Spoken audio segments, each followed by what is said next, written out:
Welcome to the Slop Farm. Enjoy the video. You start by confirming which computer account and OS you're using, because the backup path depends on that. Open Finder on Mac OS or File Explorer on Windows now. Don't delay.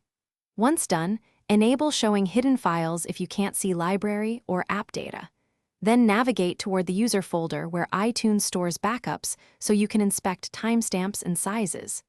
This step establishes the exact folder you'll search, which prevents restoring the wrong archive and saves time when you continue to locate the precise file. You now search the mobile sync backup directory for folders named with long hexadecimal strings. These are individual device backups. Once there, sort by date modified to bring the most recent backup to the top and use size to check completeness.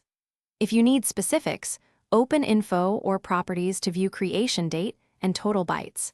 This helps you confirm which backup matches the phone and time you expect. Make sure to copy the folder path for later reference in recovery or when importing into another machine. You finish by deciding whether to restore or extract.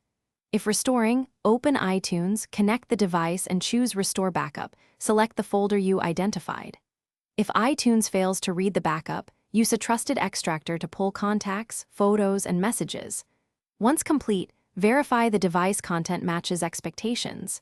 If the backup is missing, check Time Machine, other user accounts, or cloud backups, and if permissions block access, adjust folder permissions or run iTunes as administrator to resolve read errors quickly. Thanks for watching. Consider subscribing if we helped you today.